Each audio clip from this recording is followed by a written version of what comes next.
갈라디아서 3장 21절에서 29절 말씀입니다.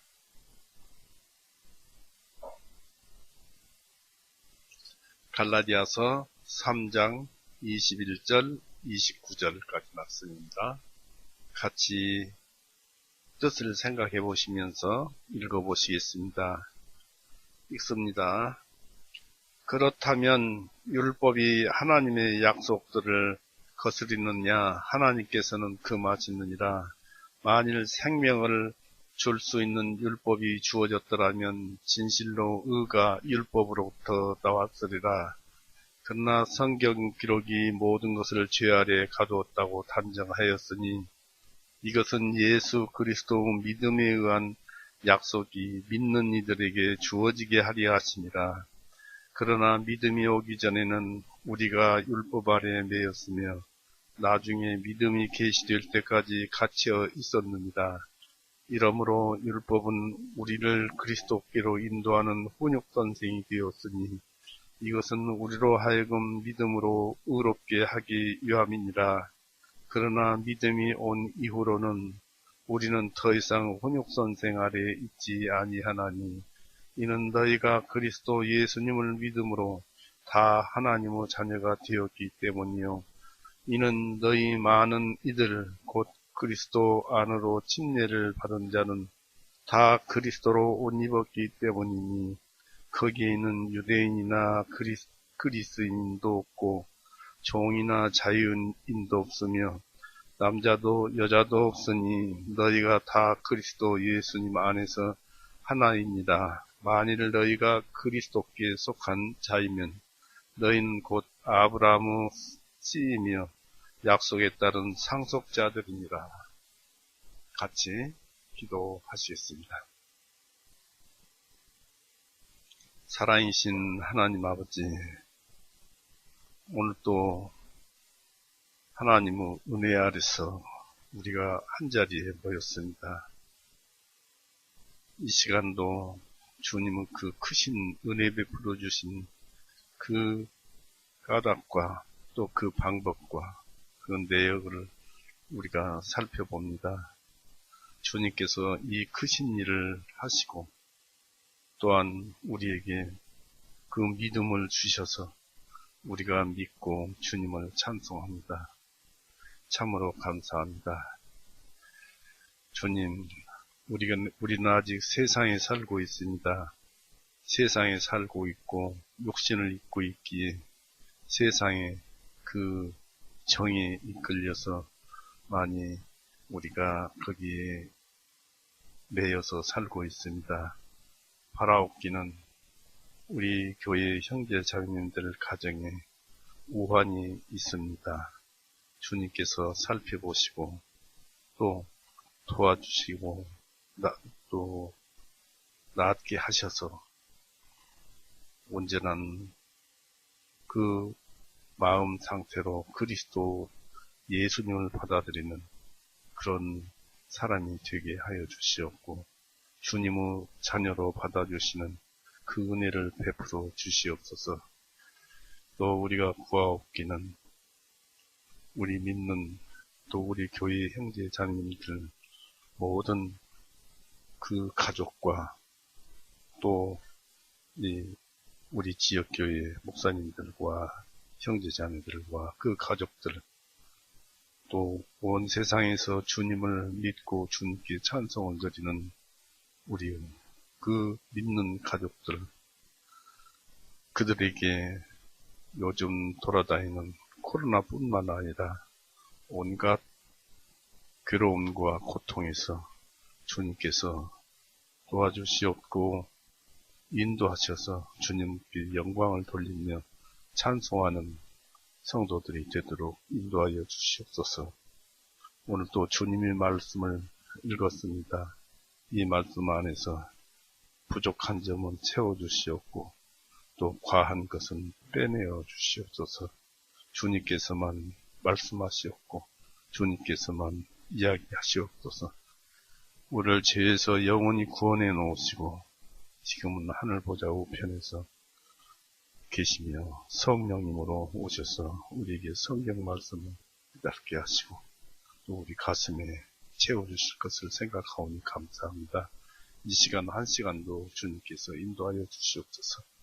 예수님의 이름으로 기도드렸사옵나이다. 아멘. 네, 참으로 반갑습니다. 2021년도 또 다 처음으로 가고 오늘이 그 마지막 주일입니다.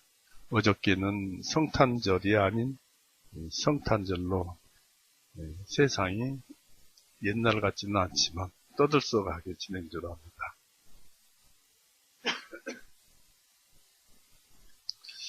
성탄절은 참 좋은 것입니다. 하나님이 이처럼 세상을 사랑하사 독생자를 주셨으니 이는 저를 믿는 자마다 멸망치 않고 영생을 얻게 하려 하심이라는 그 말씀에 의해서 하나님이신 예수 그리스도께서 육신을 입고 이 세상에 오셨습니다. 그날이 그 참 성탄절인데, 그러나 예수님께서는 오늘날에 이런 그 잘못된 성탄절이 있을 줄 미리 아시고, 또 그것은 또 예수님을 한편으로는 모욕하는 그것이 되지요. 예수님은 어제나 오늘이나 처음과 끝이시고 영원전서부터 계시고 영원까지 계시는 분이시기 때문에 탄생하는 날이 없는 것입니다. 사람들이 몰라서 그렇죠. 그리고 오직 허락하신 것은 제자들을 통해서 침례를 주라고 말씀하신 것과 또 유월절을 지키라고 말씀하신 것. 즉 유월절 하면 복음을 얘기하는 것이죠. 총집합체죠. 예수님께서 골고다에서 피 흘리고 죽으신 그 자체를 표현하는 것이기 때문에 우리는 그날을 기억하고 기념하는 것이 좋을 줄 압니다. 그래서 우리는 세상에 묻혀 살지 말고 오직 그런 것에서 빠져나와서 우리는 그렇게 사는 줄 압니다. 육신적으로는 아무 재미도 없지요. 그러나 마음으로는 하나님과 합당한 그런 생활을 하는 것입니다. 오늘 말씀으로 들어가서요. 3장 1절에서 20절까지 말씀 속에서 우리가 이제 그 지난주에서 말씀을 들음으로써 믿음과 성령과 사랑과 구원이 주어진다는 것과 복음의 율법의 행위를 보태어서 구원의 복음을 왜곡해서 가르치는 것은 잘못된 일이고, 갈라디아 교회에 거짓 교사들이 있었는데 그들은 이제 할례를 가지고 그리스도인을 속이고 또 그들에게 율법을 지키도록 그렇게 이제 거짓말을 하는 거짓 교사들이 이제 있었는데, 속지 말고 아브라함은 믿음이란 그 믿음의 방법으로 복을 받는 그 약속에 대해서 설명을 했습니다. 그런 다음에 아브라함에게 주어진 약속을 믿음에 의해서 의롭다 하심을 받는 그 규범을 말하고 430년 후에 모세를 통해서 주어진 율법이 아브라함에게 주어진 그 믿음의 약속, 그 믿음이라는 그것으로 구원을 받는 방법을 뒤집을 수 없다는 것과, 또 율법이 모세를 통해서 주어진 그 목적이 무엇인지를 약간 말을 해주고 있습니다. 즉 율법은 죄를 깨닫게 한다는 것입니다. 로마서 3장 20절에 기록되어 있죠. 또 율법이 주어지기 전까지 이 몰랐던 그동안에 지은 죄들을 알게 하기 위해서 율법은 주어진 것입니다. 갈라디아서 3장 19절 보십시오. 그렇다면 율법의 일은 무엇이냐? 그것은 허물들로 인하여 더해진 것으로 약속을 받은 그 씨가 오실 때까지 한 중보자의 손에서 천사들을 통하여 제정된 것이라 했습니다. 또 로마서 5장 20절 한번 보십시오.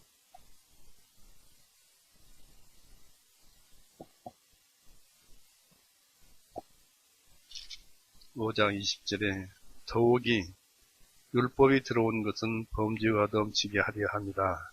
그러나 죄가 넘친 곳에 은혜가 더욱 더 넘쳤나니 했습니다.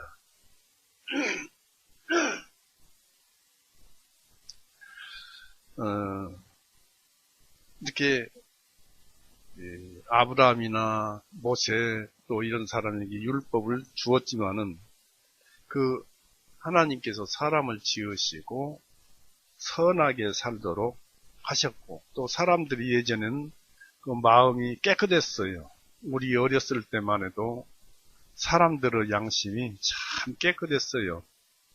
그러지만 이 세월이 가면서 사람들이 점점 악해져 가는 것을 우리 짧은 시간을 사는 사람들도 알고 있어요. 그렇기 때문에 옛날에는 아주 사람들 마음이, 그 양심이 너무나 맑고 깨끗했어요. 비록 죄가 있지만 그렇게 깨끗했어요. 그래서 죄를 덜 지었었는데 모세 때까지 그 사람들을 보니까, 물론 이제 애굽에 들어가서 살면서 많은 죄를 배웠겠지만은 그곳에서 살다 보니까 그 죄가 많더라는 것입니다. 그래서 모세를 통해서 율법을 준 것은 이스라엘 사람들에게 자신들이 지은 죄가 많다는 것을 가르쳐주기 위한 것이었습니다. 그리고 또 우리에게는 그때의 그 죄들이 오늘날도 돌아다니고 있고 우리가 범죄를 하고 있는 것이지요. 또 거기에다 새로운 죄들이 많아져 가지고 죄를 짓고 이렇게 살고 있습니다. 그래서 이 율법을 준 것은 죄를 더 깨달으라고, 더 많이 깨달아 알아서 그 하나님을 찾게 하기 위해서, 메시아 예수님을 찾게 하기 위해서 율법을 주신 것이라는 것입니다. 이 말씀이 바로 갈라디아서 5장 20절 말씀의 뜻이지요. 또 율법은 하나님이 주신 것이 아니라 천사를 중보자로 해서 제정하여 주신 것입니다. 천사가 인간 입장에서 살펴보고 또 하나님 입장에서 살펴가지고 그 중간에 법을 제정을 해서 하나님께 허락을 받아서, 또 하나님께 허락을 받아서 모세에게 전했던 것입니다. 그렇기 때문에 믿음과는 비교할 수 없는 큰 차이가 있지만, 그래도 그 율법은 하나님께서 허락하여 주신 것인데, 그래서 율법은 하나님께서 허락하여 주신 것이지만 하나의 진리와 지식의 형식만 가지고 있다는 것입니다. 율법 속에는 참 생명이 없어요. 로마서 2장 20절 한번 보십시오.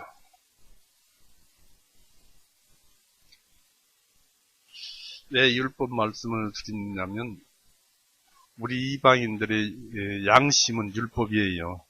사람들이 양심대로 살면 천국에 갈 수 있지 않겠느냐 하는 것은 잘못된 생각이에요. 죄가 사람에게 들어온 이후로는 양심도 더러워졌어요. 그래서 그 양심의 행위로 자기가 천국 간다는 그런 생각을 없애기 위해서 율법은 안 된다. 율법의 행위로는 아무것도 아니다. 율법은 진리와 지식의 형식뿐이다 라는 것입니다. 로마서 2장 20절 보십시오. 거기에 그렇게 기록되어 있습니다. 20절에 율법 안에서 진리와 지식의 형식을 가진 자로서 어리석은 자의 교사요 어린 아이들의 선생님을 확신하는도다.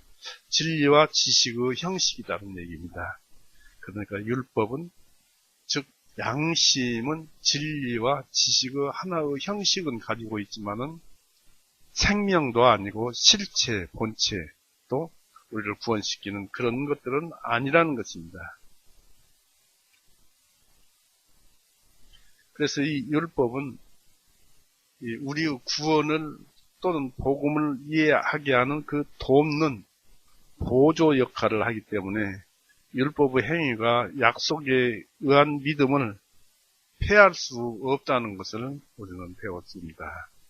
따라서 지금까지 그 논리를 앞세워서 사도 바울은 21절에서 29절을 설명해 나가고 있습니다.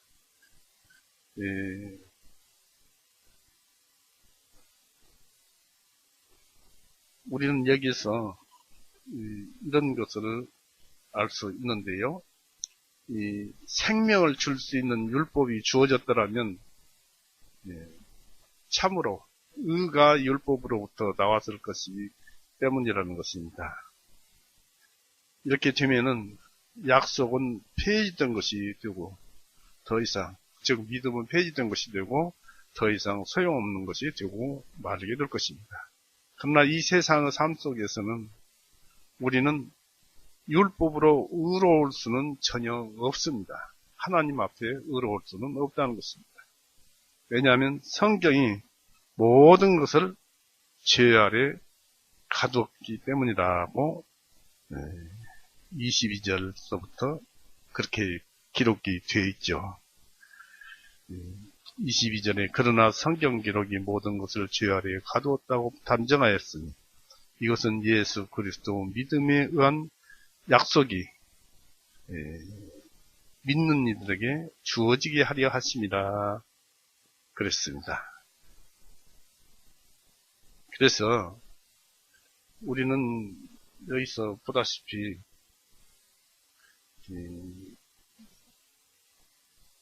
절대로 이제 이렇게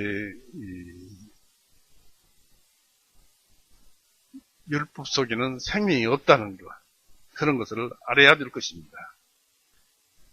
이 율법은 사람들에게 구세주의 필요성을 인식시키기 위해서 주어진 것입니다. 그래서 바울은 아까 다시 21절로 가보십시오. 21절에 그렇다면 율법이 하나님의 약속을 거스르느냐?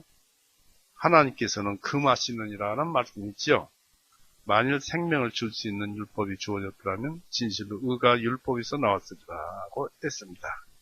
이 율법과 약속은 서로 상충되고 대등한 입장으로 서로 영향을 미치는 가입니다.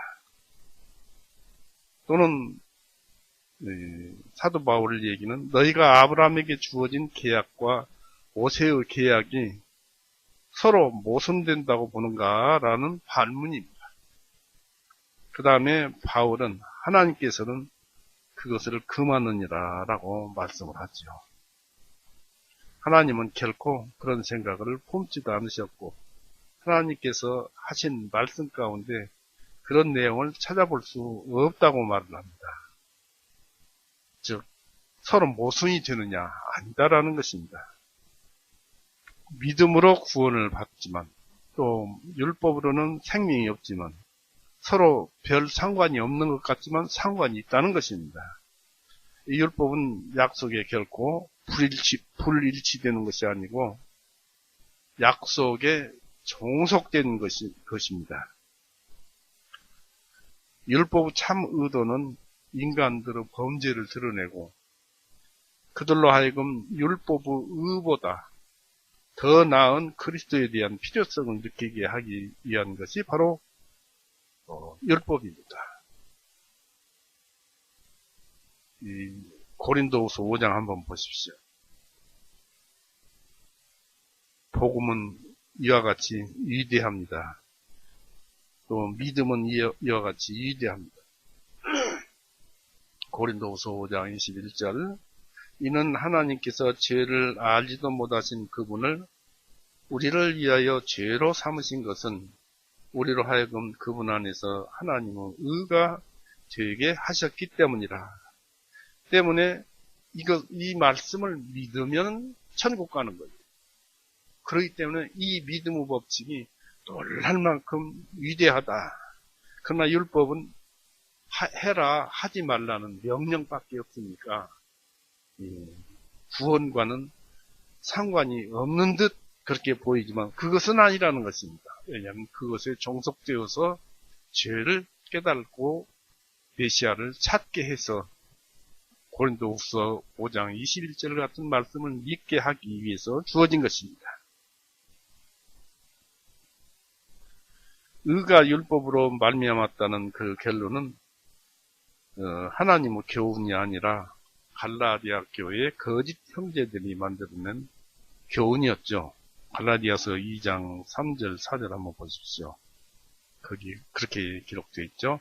그러나 나와 함께 있던 그리스 사람인 디도까지도 억지로 할례를 받게 하지 아니하였으니 이는 몰래 들어온 거짓 형제들 때문이라. 그들이 은밀히 들어온 것은 그리스도 예수님 안에서 가진 우리의 자유를 엿보고 우리를 노예로 삼고자 함이로다 라고 함이로니 그렇게 얘기했습니다. 즉 유대 그리스도인, 아직 덜 부서져 깨진 유대 그리스도인들이 순수한 그 복음을 듣고 깨달은 그 사람들은 할례를 해야 한다고 가르침으로 인해서 결국 그렇게 하게 되면은 유대 그리스도인들은 종밖에 안 되는 거예요. 자유를 빼앗는 것입니다. 왜냐하면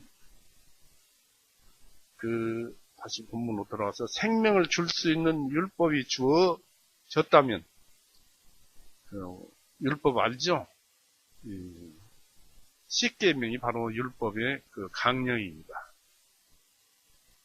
그 율법이 주어졌더라면 진실로 의가 율법으로부터 나왔을 것이다 라는 것입니다. 이렇게 되면 약속은 폐기된 것이 되고 더 이상 소용없는 것이 되고 말게 됩니다. 그러나 이 세상을 살아가는 삶 속에서는 우리는 율법으로 의로울 수는 전혀 없습니다. 생명이 없기 때문에 그렇습니다. 율법적으로.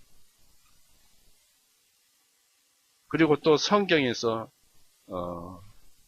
말씀하시기를 모든 것을 죄 아래 가두었다고 얘기를 하고 있죠. 22절, 23절 말씀이 그렇습니다. 또는 성경이 유대인이건 이방인이건 모든 사람이 죄 아래 있어서 율법의 행위에 의해서는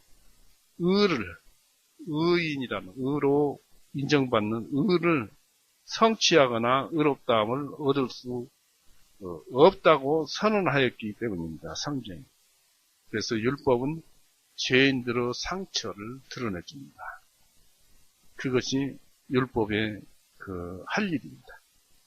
그러나 그 상처를 치료해 줄 수는 없는 것이 율법입니다. 다만 율법은 사람들의 죄에 있음을 보여줍니다. 그것은 율법이 희생과 정결의 제사를 정한 사실을 보아서도 알 수가 있습니다. 죄만 드러내고 짐승을 잡아서 너희는 죄에 있으니까 제사를 드려야 한다. 이런 것을 가르쳐줍니다. 그걸 하라고 하잖아요. 그러나 그 속에 들어있는 그것은 죄를 누가 용서해 줍니까? 하나님이 용서해 주시죠. 바로 예수님이 용서해 주시죠. 그러니까 그분을 찾고 그분을 찾아서 믿으라는 것인데 제사만 드리면은 천국에 가는 걸로만 판단을 한 것입니다. 이처럼 율법은 죄를 없이 하기에는 불충분합니다. 따라서 율법의 가장 큰 목표는 예수 그리스도 안에 있는 약속, 곧 하나님의 약속을 믿는 자들에게 주려 함입니다. 곧 인간들에게 그들의 죄를 깨닫게 하고 율법이 그들을 위한 그 의로 인정받는, 의로 도장침을 받는 그 의를 성취하는데 그 율법이 불충분함을 알게 함으로써 그들로 하여금 그리스도께서 대속을 이루셨음을, 믿도록 설득시키고 또한 이 약속의 혜택, 곧 성령님이 임하게 하기 위한 것이었습니다. 약속의 혜택, 곧 믿으면 성령님이 임하게 됩니다.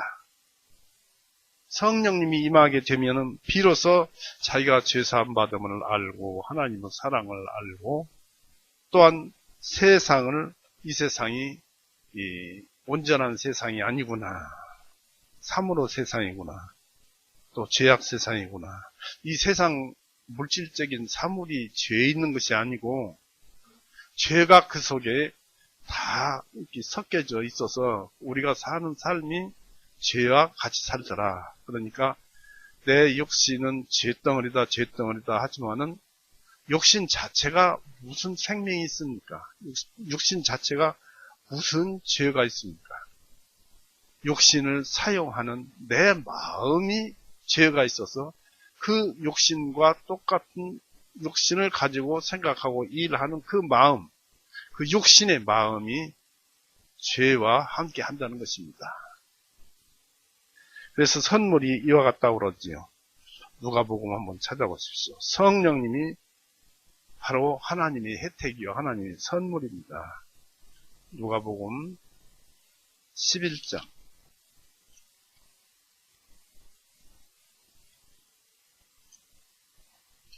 또 이거 우리가 기도할 그 방법도 배우게 되는데요.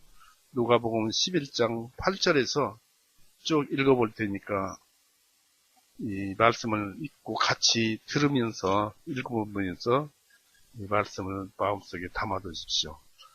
누가복음 11장 8절. 내가 너희에게 말하노니 그가 자기의 친구라는 이유만으로는 그가 일어나서 주지 아니할지라도 그의 끈질긴 간청 때문에 일어나 그가 필요한 것만큼 주리라. 무엇을 구했을 때, 친구에게 구했을 때 친구가 지금 힘들고 어렵고 잠들어 있지만은 자꾸 억지로 깨우고 흔들어서 그러면은 귀찮아서라도 일어나지 않겠습니까? 그 얘기입니다. 9절에 내가 너희에게 말하노니 구하라. 그리하면 너희에게 주실 것이요. 찾으라. 그리하면 너희가 찾을 것이요. 두드리라. 그리하면 너희에게 열릴 것이니라. 이는 구하는 이마다 받을 것이요. 찾는 이는 찾을 것이요. 두드리는 이에게 열릴 것이기 때문이라. 이렇게 예수님께서, 하나님께서 구하는 자에게 주신다는 것입니다. 이건 다만 이렇게 구하는 자에게만, 찾는 자에게만, 두드리는 자에게만 준다, 그런 말씀이죠. 11절에 만일 한 아들이 너희 중에 아버지에게 빵을 달라는데 아버지가 아들에게 돌을 주겠느냐? 또 만일 그가 생선을 구하는데 생선 대신 뱀을 주겠느냐? 또 만일 그가 알을 구하는데 전갈을 주겠느냐? 너희가 악할지라도 너희 자녀들에게 좋은 선물들을 줄 줄 알거든 하물며 하늘에 계신 너희 아버지께서 구하는 자들에게 성령님을 얼마나 더욱더 주지 아니하시겠느냐 하십니다. 하나님은 사랑이십니다. 사랑이시기 때문에 구하는 자에게, 우리 인간들을 구하는 자들에게 성령님을 얼마나 더욱더 주지 아니하시겠느냐. 성령님을 주신다는 것입니다. 우리가 이루는 어떤 그 답을. 성령님은 모든 모든 것에 대해서 섭리로서 일하시는 분입니다. 못 하실 것이 없고 안 주실 것이 없고 또 그 마음 역시 하나님의 마음과 같습니다. 그렇기 때문에 성령님을 주시면 아주 만족하게 내가 필요한 것 이상으로 하나님께서 주시니까 기도하고 찾으라는 것입니다. 그래서 이것도 누구에게만 주느냐면 믿지 않는 자는 이런 기도가 안 나옵니다. 믿음을 가지고 있는 자만 믿음 안에서 이렇게 하나님을 보고 기도를 하니까 하나님께서 주시는 것이지, 구원받지 못하고 믿음이 없는 사람은 이런 기도를 그 입으로 해봐야 중언부언 하는 것이지 의미가 없어요. 거듭난 자에게는 이와 같은 성령님을 주셔서 은혜를 주신다는 얘기입니다.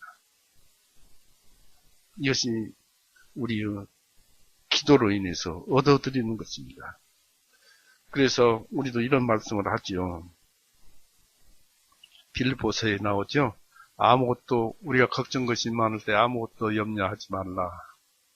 모든 지각을 뛰어넘으시는 하나님의 평강이 그리스도 예수 안에서 너희 마음과 생각을 지키시리라 했는데 바로 성령님을 주셔서 우리의 마음과 생각을 지키시고 원하는 것을 성령님이 보시기에 온당한 것은 다 이루어주시기 때문에 우리 마음이 평안하다는 것입니다. 이처럼 구원은 참 대단한 것입니다. 약속, 믿음에 의한 그 약속은 대단한 것입니다.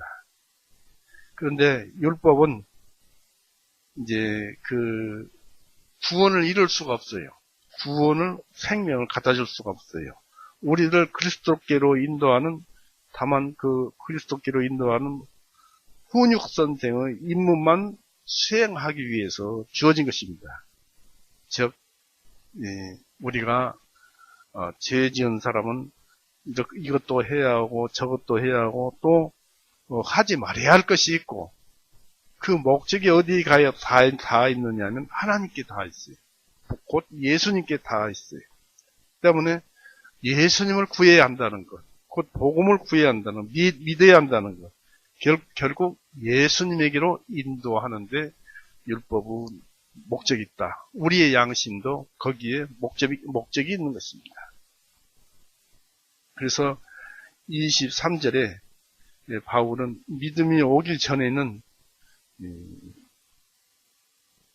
또는 예수님께서 오셔서 믿음으로 의롭다 함을 얻는 교리가 완전하게 드러나기 이전에는 모세의 그 경륜 아래에서 유대인의 상태를 우리에게 이렇게 이런 식으로 알려줍니다.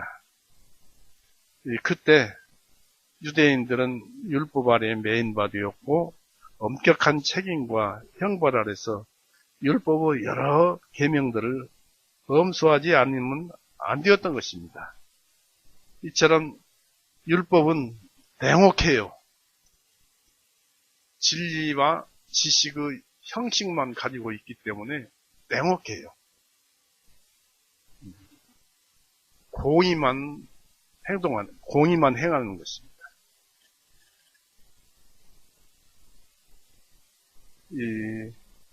그렇게 엄숙하게 지키지 아니하면 안 되었던 것이 율법인데 또 동시에 그들은 율법을 지키는 그런 사람들은 옥에 갇힌 죄수처럼 율법의 공포와 단련 아래서 줄에 매인 바가 되었습니다. 율법의 이처럼 묶어둔 목적은 이로써 그들로 하여금 후에 계시될 믿음, 예수님으로 인해서 주어질 믿음을 기꺼이 영접할 마음의 자세를 갖게 하고 또한 그리스도가 세상에 오셨을 때 영접하고 그리스도가 도입한 보다 좋은 은혜의 애착을 갖게 함으로써 그들을 노예의 멍에로부터 자유롭게 하는 보다 큰 빛과 자유 상태로 그들을 이끌기 위한 것이었습니다. 이러한 상태에 있을 때 율법이 그들을 그리스도께 인도하는 훈육 선생이 되어서 그들로 하여금 믿음으로 말미암는 의롭다함을 얻게 하려 함이라고 바울은 갈라디아 교인들에게 말을 합니다. 율법이 그들에 대한 하나님의 생각과 뜻을 선포하고 동시에 그들의 의무에 대한 오류가 그들에게 있을 때마다 그들을 치는 저주로서 주어진 동시에 율법은 또한 그들의 상실되고 추락된 상태를 그들 자신에게 알려주면 그들의 율법에 의한 행위가 그들을 하나님께 추천하기에 얼마나 쓸데없고 보잘것없고 나약한지를 보여주기 위한 것이었습니다. 그리고 율법이 온갖 희생제사를 그들에게 의무화한 것은 비록 이런 제사들이 그 자체만으로 그들의 죄를 없이 하기에는 부족한 것이지만은 그 행위는 그리스도와 또 그리스도가 죄를 용서해 놓기 위해 드릴 큰 희생의 유형으로서 하나의 형식으로서 주어진 것이라고 하였습니다. 동시에 율법은 모호하지만 그들에게 그리스도를 그들의 안식처로 또는 도피성으로 삼도록 지시해 주기 위해서 율법을 준 것입니다. 이처럼 율법은 미성숙 상태에 있는 그들을 교훈하고 다스리기 위한 모학선생, 훈육선생 또는 그리스도에게로 이끌고 인도하는 그들의 교인 것입니다. 율법은 훈육선생이 되어서 그들을 의인과 의로 인침과 구원의 참된 길에 대해서 확실히 깨닫게 해주기 위한 것이었습니다. 이 의인과 구원은 그리스도 예수님과 예수님께서 인간들의 죄값을 대신해서 죽어주심으로써 갚아놓은 그 사실과 그 큰 사랑을 믿음으로서만 가능합니다. 믿음이 없으면 구원은 없어요.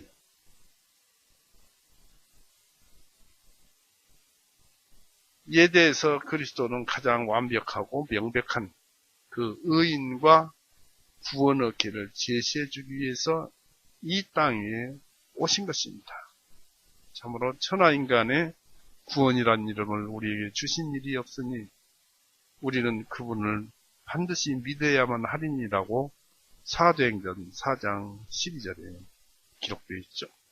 이 율법이 유대인들에게 이런 용도와 목적으로 쓰여지기 위해서 주어진 것이라면 그리스도교 시대에서는 계속 율법이 이런 역할을 수행할 수 있지 않겠느냐는 질문이 던져지지 않기 위해서 바울은 다음과 같은 말을 했습니다. 25절 보십시오. 율법이 계속 필요하지 않겠느냐, 할례 같은 것도 필요하지 않겠느냐, 그런 말을 못하도록 25절에 그러나 믿음이 온 이후로는 우리는 더 이상 훈육선 생활에 있지 아니하나니 했습니다.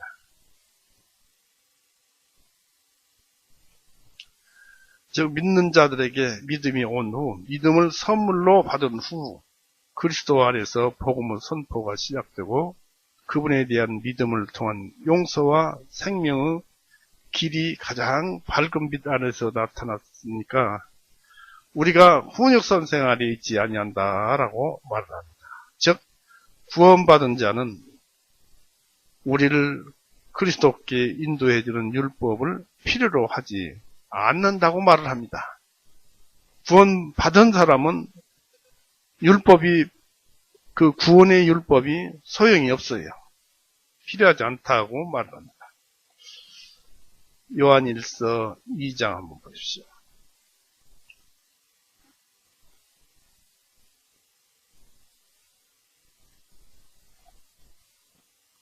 요한일서 2장 26절, 27절 봅니다. 26절, 27절 너희는 미혹하는 자들에 관하여 내가 이것들을 너희에게 썼노라. 그러나 너희는 주님께서 받은 기름 부으심이 너희 안에 거하시나니 구원을 받은 사람한테는 성령님이 있지요. 기름 부으심, 그 성령님이 계시는 것을 표현한 것입니다.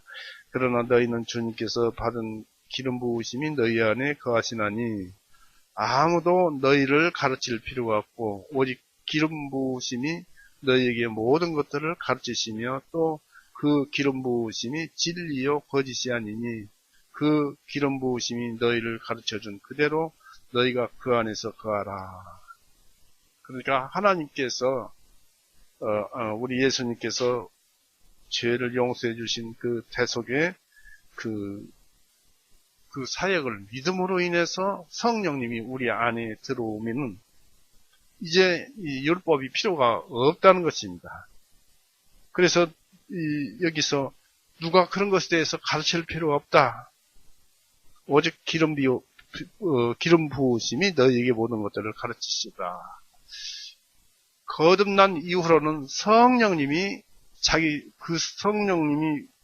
성령님을 가지신 성도들을, 그 사람들을 가르치는 거예요. 제가 비록 여러분에게 말씀을 전하고 설교를 한다 해도 이 말씀 설교가 여러분을 감화시키고 가르치는 것이 아니고 여러분 속에 있는 성령님이 옳은 것은 옳다, 그른 것은 그르다 해서 가르쳐 주는 것입니다. 그래서 여러분이 이 말씀을 들을 때 믿음으로 여러분 안에 있는 성령님으로서, 믿음 안에 있는 성령님으로서 말씀을 듣기도 하고 읽기도 해야 여기서 배우는 것입니다. 그런 뜻을 여기에서 말을 하고 있습니다. 이처럼 바울은 우리에게 구원에 필요한 그 율법이 쓰이는 용도와 목적을 알려줍니다. 바울이 이 문제에 관해서 말한 내용에서 우리는 이런 사실을 생각해 볼 수가 있습니다. 그분은 옛 백성에게 베푸신 하나님의 선하심입니다. 이 선하심은 유대인들에게 율법을 주신 사실을 통해서 알 수 있습니다. 복음의 시대와 비교할 때 율법의 시대는 아직 어둡고 두렵고 공포에 찬 것이었지만은, 그럼에도 율법은 그들에게 하나님께 의무를 다하고 그들에게 희망을 갖도록 그들을 격려한 그런 면에서 있어서 아주 훌륭한 조력자와 매개체의 역할을 수행했습니다. 그 다음에 유대인들이 범한 곧 큰 과오와 어리석음입니다. 그것은 그들이 율법 의도를 잘못 알고 하나님이 주신 본래의 목적과는 전혀 다른 목적으로 유대인들이 남용하였다는 사실에서 드러납니다. 율법은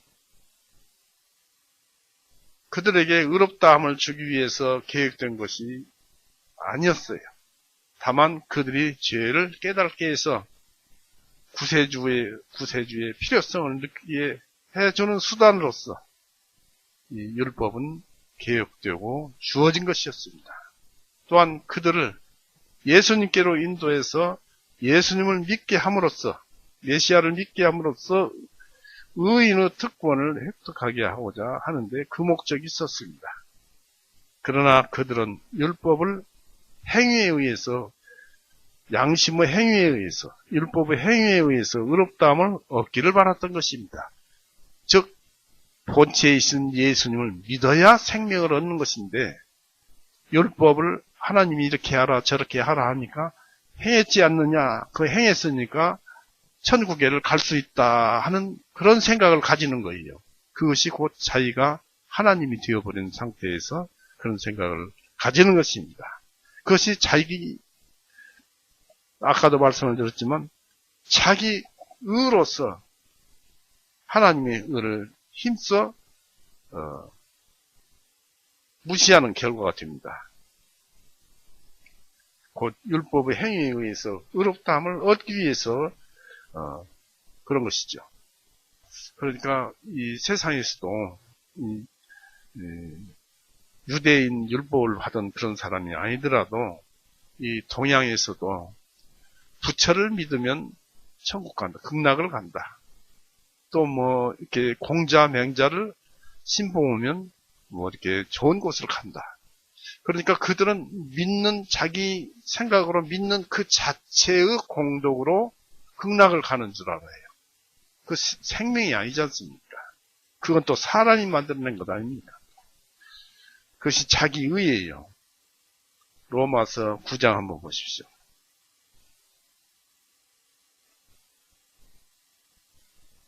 로마서 9장 31절, 32절 보세요. 31절, 32절. 그러나 의의 법을 따르던 이스라엘은 의의 법에 이르지 못하였으니, 이 율법을 얘기하죠. 32절에 어찌하여 그러하냐? 이는 그들이 믿음으로 의를 구하지 아니하고 오히려 율법의 행위들로 되는 것 같이 그리하였기 때문이라, 구하였기 때문이라. 그들이 그 걸림돌에 걸려 넘어졌으니 했습니다. 율법을 지키면은 하나님께서 율법을 지켰다고 천국으로 뛰어보내줄 것이 아니겠느냐는 그들의 의의입니다. 율법을 지켰다고 천국에 가는 것이 아니라 율법을 행하라고 하신 그 목적이 무엇인가를 알고 바로 그것이 목적이 예수님이구나 하고 예수님을 믿어야만 천국에 가는 것인데 하나님께서 주신 율법만 그것에 율법의 의의 행위들로 제눈같이 구하였기 때문이라 한 것입니다. 또 로마서 10장 3절 4절 보십시오. 이는 그들이 하나님의 의를 모르고, 하나님의 의는 예수님입니다.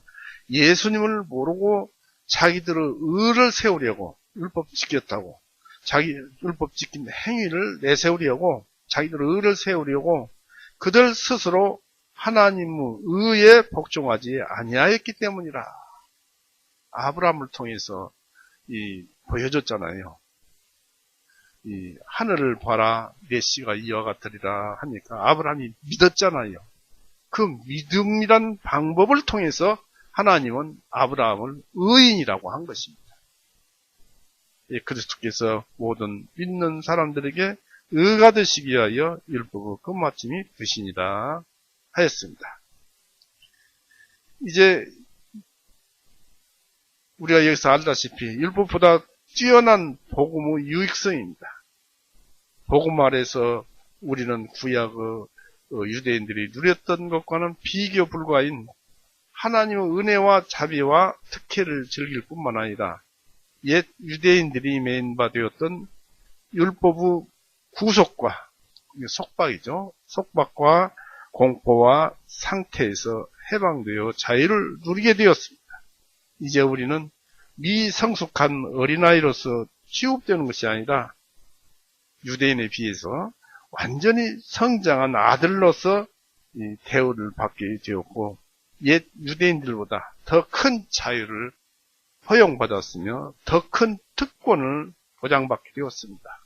참 놀라운 일입니다. 우리가 살면서 얼마나 그리스도인이 행복한지 모릅니다. 유대인들은 죄 조그마한 거 하나만 지었어도 제사를 드리거나 속죄제를 드리지 않았으면 그들은 지옥 가는 걸로 그렇게 알고 있었고 또 사실상 그렇게 갔습니다.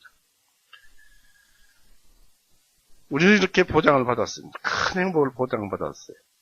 특권도 보장받았고 이런 사실을 바울 사도는 26절에서 29절에서 상세히 설명을 합니다. 한번 보십시오. 갈라디아 3장 26절 29절 이는 너희가 그리스도 예수님을 믿음으로 다 하나님의 자녀가 되었기 때문이요. 믿음으로 자녀가 되는 것이죠. 이는 너희 많은 이들 곧 그리스도 안으로 침례를 받은 자는 다 그리스도로 옷 입었기 때문이니 거기에는 유대인이나 그리스인이었고 종이나 자유인도 없으며 남자도 여자도 없으니 너희가 다 그리스도 예수님 안에서 하나이니라. 만일 너희가 그리스도께 속한 자이면 너희는 곧 아브라함의 씨이며 약속에 따른 상속자들이니라 했습니다. 이 믿음이 이렇게 귀한 것입니다. 즉 바울은 율법이 주어진 그 취지가 무엇인지를 제시한 후에 갈라디아 3장 이 끝부분에서 그리스도를 통해서 우리가 누릴 특권에 대해서 알려줍니다. 우리가 그리스도 예수님을 믿음으로써 다 하나님의 자녀가 되었음을 선포합니다. 믿는 자는 하나님을 아바 아버지라 부릅니다. 참 그리스도인들이 복음 안에서 누릴 크고 놀라운 특권은 그들이 하나님의 자녀가 되었다는 사실입니다. 일반 교회에서는 거듭나지도 못하고 하나님을 아버지라고 부르는 것은 이건 잘못되는 것이고 남의 아버지를 자기 아버지라고 부르는 것과 똑같습니다. 이제 그들은 더 이상 종으로 취급받지 않고 아들들로 대우를 받습니다. 또 유대인들처럼 하나님과 거리를 둔 상태, 곧 예속된 상태에서 살지 않습니다. 믿는 자들은 유대인들보다 더 가까이 그리고 자유롭게 하나님께 나아가고 하나님을 만나게 되었습니다.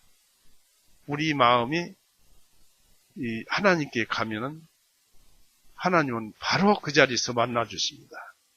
거듭난 자는 자기 안에 성령님이 있기 때문에 마음을 차분히하고 가지런히하고 성경 말씀과 함께 펴보면은 바로 하나님은 우리와 함께 하시는 것입니다.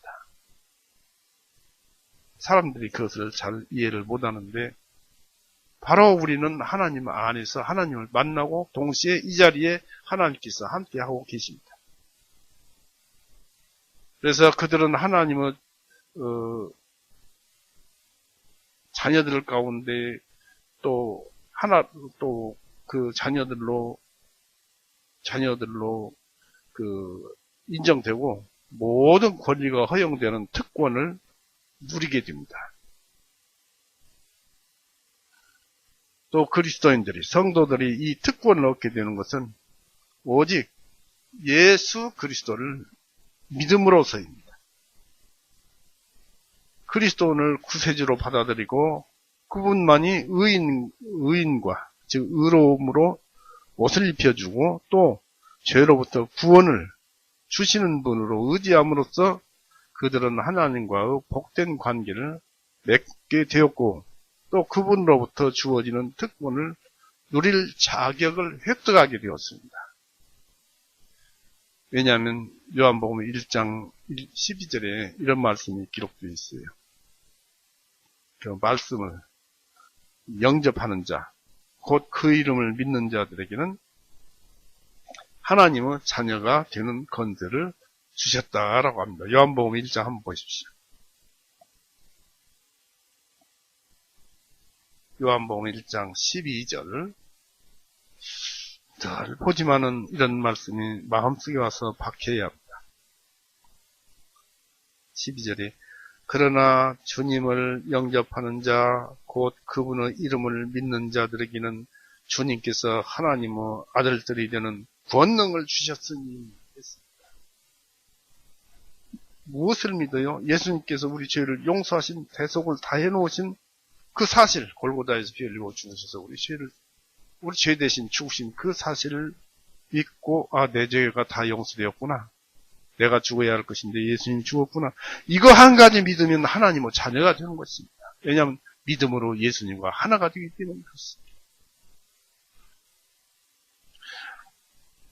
바울은 그리스도에 대한 신앙을 침례받을 때 고백하였던 것을 그것을 얘기를 했어요. 그것을 갈라디아 교인들에게 상기를 시켰습니다. 27절에 보면은 이는 너희 많은 이들 곧 그리스도 안으로 침례를 받은 자는 다 그리스도로 옷 입었다. 우리가 구원받고 침례를 받으면 다 그리스도로 옷 입었다. 침례를 받는 자는 그냥 믿음이 없으면서 침례를 받는 것이 아니에요.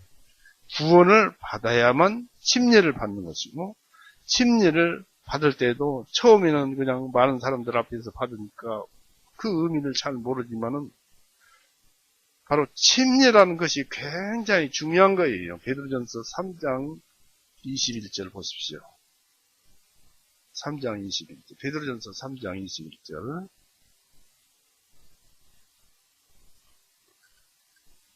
이것은 곧 예수 그리스도 부활에 의하여 이제 우리를 구원하시는 것과 동일한 모형이니 곧 침례라.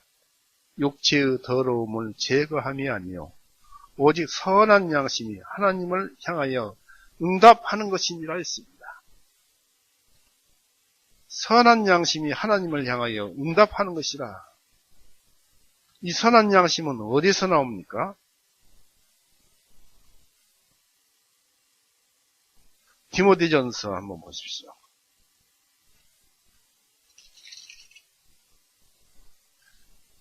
디모데전서 1장 5절.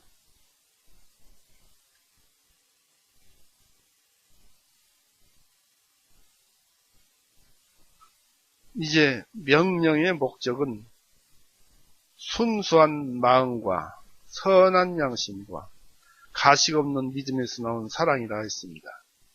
이 가식 없는 믿음에서 선한 양심이 나오는 거예요. 선한 양심에서 순수한 마음이 나오는 거예요. 그리고 그 속에서 사랑이 나오는 것입니다. 때문에 아까 말씀을 드렸지만은 침례를 받는다는 것은 선한 양심이 곧 믿음을 가지고 있는 그 양심이 하나님을 향해서 응답하는 것이라 하나님을 아바 아버지라고 부르는 것입니다.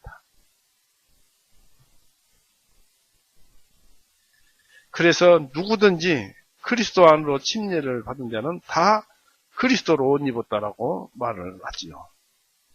침례 받을 때 그들이 구원의 응답으로 하나님께 그리스도에 대한 신앙을 완전히 믿고 고백을 했으므로 그들은 그리스도에게 드려진 바가 되었어요. 자기를 하나님께, 예수님께 드려진 바가 되었고, 바친 바가 되었고, 그분의 옷을 입은 것과 같고, 또 스스로를 그분의 종이요 제자로 선언한 것이 되었던 것입니다.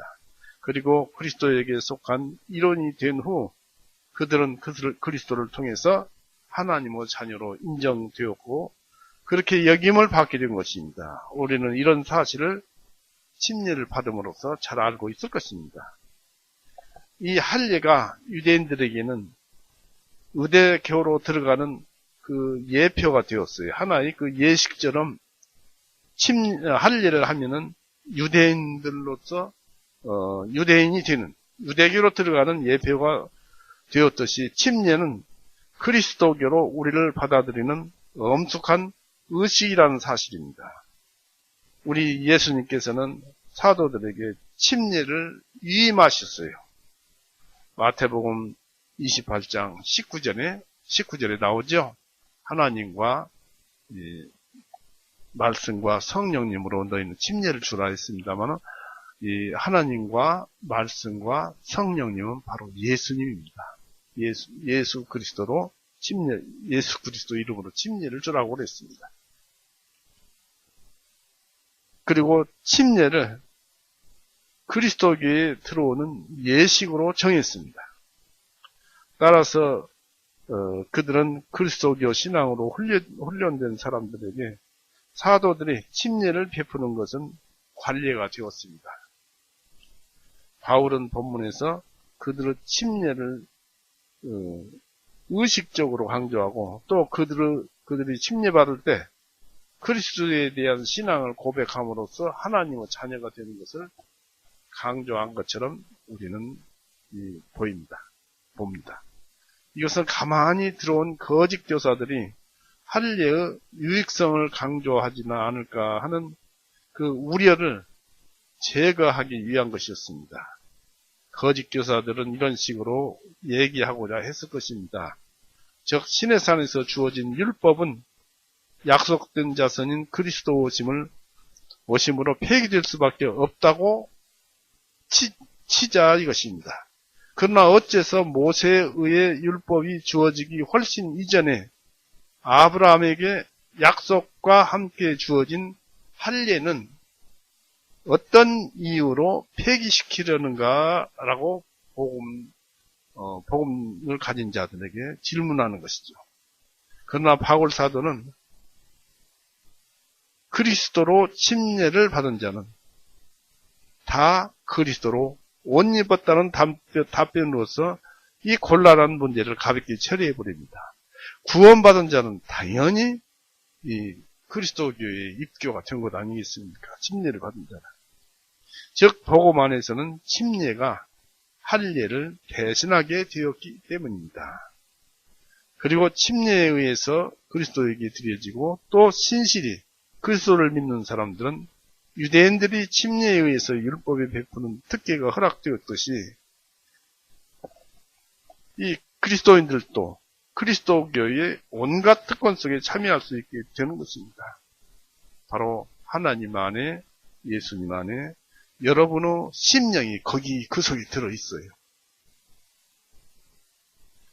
여러분의 믿음이 더 두꺼워지고 더 깊어지면은 하나님이 나를 이끌고 있구나, 인도하고 있구나, 모든 것을 주관하고 계시는구나, 이것을 알게 됩니다.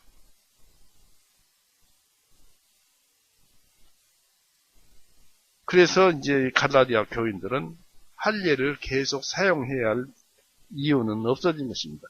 오늘날도 마찬가지죠. 또 침례를 통해서 우리가 그리스도를 옷 입었다는 그런 사실을 27절에 얘기를 해주는데, 침례 받을 때 우리는 그리스도께 제자됨을 고백했습니다. 우리가 이제 예수님을 섬기고 예수님만 섬기고 그렇게 살겠습니다라고 고백을 하죠. 그리고 그분은 신실한 종들로서 행동할 의무가 우리에게 이제 주어졌습니다. 삶이 예수님 본을 받아서 사는 것입니다. 그리스도로 우리가 침례를 받았다는 것은 그분을 믿음으로 그분과 연합되어서 그분의 죽음과 함께 침례, 곧 죽었다, 장사되었다는 그런 뜻입니다. 또 예수님께서 죽으셨다가 다시 부활하실 때 우리도 예수님과 일치하여 죄에 대해서 죽었고 그리스도의 생명으로 동참되었고, 또 이 힘을 입어서 하나님에 대하여 살 수 있는 생명을 예수님으로부터 얻은 것입니다. 로마서 6장 3절 4절 한번 보십시오. 로마서 6장 3절 4절. 예수 그리스도 안으로 침례를 받은 우리가 그분의 죽으심 안으로 침례를 받은 것을 너희가 알지 못하느냐? 그러므로 우리가 죽으심 안으로 침례를 받아 주님과 함께 장사되었나니, 주님과 함께 죽었고 주님과 함께 부활했던 얘기죠. 장사되었나니 이는 그리스도께서 아버지의 영광으로 죽은 자들로부터 일으켜 세우심을 받은 것과 같이 우리도 또한 새로운 생명 안에서 행하게 하려 하시기 때문이다. 즉 우리는 이 세상에 살고 있고 죽어 있는 듯이 보여지지만 영생을 얻어서 살고 있는 것입니다. 부활 생명으로 살고 있는 것입니다. 영은. 육신이 문제이지만은 육신은 예수님께서 마지막 날 우리에게 새로운 영적 욕을 입혀주시지만 영만큼은 하늘에 있는, 천국에 있는 영으로 살고 있는 것입니다. 하늘에 가 있다는 것이 아니라 하늘에 가 살 수 있는 영으로 살고 있는 것입니다. 우리는 자주 이런 사실에 대해서, 이런 원리에 대해서 기억을 해야 할 것입니다. 이 하나님의 자녀가 되고 침례에 의해서 그리스도에게 드려지는 특권은 참된 그리스도인이라면 누구나 다 즐길 수 있게 되었다고 선언합니다. 율법은 유대인이나 헬라인을 구별했습니다. 그리고 유대인들에게 모든 우선권을 주었습니다. 또한 율법은 종과 자유인, 또 주인과 종, 또 남자에게만 할례를 베풀었어요. 그래서 남성과 여성을 구별했습니다. 그러나 이제는 사정이 다르게 되었습니다. 믿는 자들은, 침례를 받은 자들은 모두 같은 입장에 처하게 되었습니다. 다 그리스도 예수 안에서 하나가 되었다라고 합니다. 여자나 남자나 똑같이 마찬가지라는 얘기입니다. 28절 보십시오.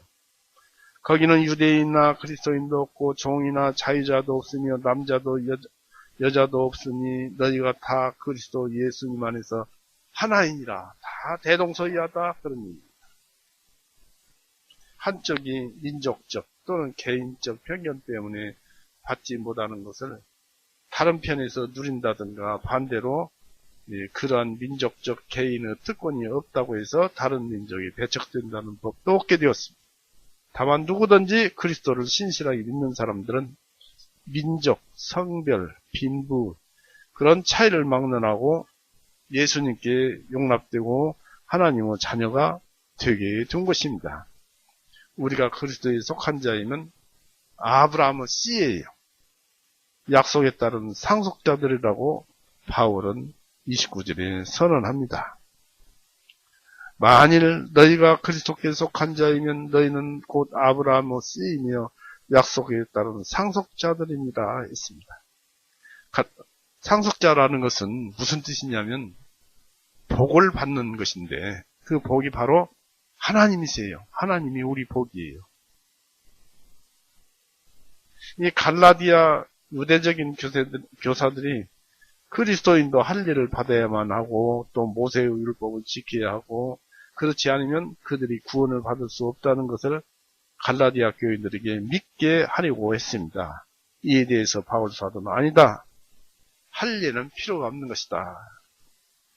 만일 너희가 약속된 자손이며 그분을 통해서 지상의 모든 민족들이 복을 받게 되는 그리스도를 아주 신실하고 진실하게 믿는다면은 곧 그리스도께 속한 자가 되었다면은 너희가 신앙적 조상인 아브라함의 참된 자손이 될 것이고 하나님께서 아브라함에게 말씀한 그 약속대로 상속을 이은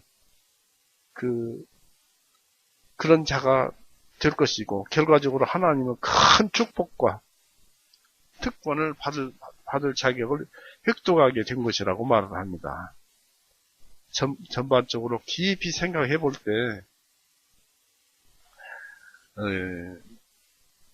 의인은 의롭게 인침을 받는 것은 율법의 행위에 의해서 성취되는 것이 아니라 자기의 선한 행동, 자기 생각으로 선한 행동, 또 이 율법에 의해서 선한 행동, 그 행위에 의해서 성취되는 것이 아니라 그리스도를 믿음으로 성취되는 것이기 때문에 모세의 율법은 일시적인 제도에 불과하고 아브라함에게 주신 그 믿음에 의한 그 약속을 그 율법은 그 폐기하고 대신 그 자리를 차지할 수가 없습니다. 약속을 돕기 위한 목적으로 율법은 주어진 것이라 하겠습니다. 바울은 다음에 나오는 4장에서 그리스도인들은 유대인들이 율법의 제도 안에서 누릴 것보다 더 크고 훌륭한 특권을 누리게 되었고 따라서 갈라디아인들이 자기들에게서 복음의 진리와 자유를 즉시 빼앗아 버리는 자들을 그 말에 귀를 기울인다는 것은 매우 불합리하다. 현명한 처사가 아니다라고 말합니다. 바로 여기에서 우리가 이제 3장까지 율법과 복음에 대해서 성경 말씀을 들었습니다마는 이 말씀들이 기초가 되어서 이 기초 위에 우리의 신앙생활을 쌓아가야 할 것입니다. 그렇지 않으면은 뭐라고 그럴까요? 복음과 율법을 혼동해서 우리의 그 구원을 오해할 수 있고 또 하나님 은혜를 잘못 받을 수 있기 때문에 이 갈라디아서 3장을 아주 중요한 말씀들입니다. 율법과 복음을 완전하게 구분을 해놓는 그런 말씀들을 오늘까지 해서 3주째 말씀을 드리고 또 그 안에서 여러분들이 복음 안에서 많은 것을 깨우쳐서 또 책을 읽어보시고 그래서 여러분들이 영적으로 성장하시기 바랍니다. 오직 구원은 믿음으로만 되는 것이다 라는 것, 또 아브라함 모세의 율법이 주어지기 전에 믿음이 있었다는 것, 율법은 믿음을 대체할 수 없다는 것, 이런 것들을 잘 아시고 성경을 보시기 바랍니다. 오늘 이렇게 해서 마칠까 합니다. 같이 기도하시겠습니다. 사랑이 많으신 하나님 아버지, 오늘도 기초가 되는 구원의 복음을 우리가 읽어보고 또한 말씀을 들었습니다. 이 율법이야말로 우리를 두렵게 하고 무섭게 하는 그러한 속박된 법이었지만은 이 법은 하나님의 공의에서 나온 법이었고 또 믿음에 의해서 우리가 어렵게 된다는 이 복음은 하나님은 사랑에서 나온 법칙이었습니다. 하나님은 사랑이시라 하신 그 말씀대로 우리가 주님의 그 복음을 들어서 믿었던 주님께서 은혜를 베풀어 주실 줄 압니다. 또한 저희 교회 내년에는 새로운 또 구원의 복음을 듣고 거듭나서 하나님께 우리 예수님께 찬송을 드리고 영광을 돌릴 그러한 사람들을 보내주시옵소서. 또 부하 없기는 우리 교회 형제 자매님들 가정에 있는 힘들고 어려운 그런 사정들이 있사오니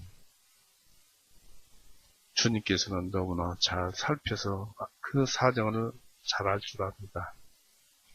사람들이 생로병사에 따른 그 법칙을 하나님의 법칙을 어길 수는 없지만 그래도 그 과정 중에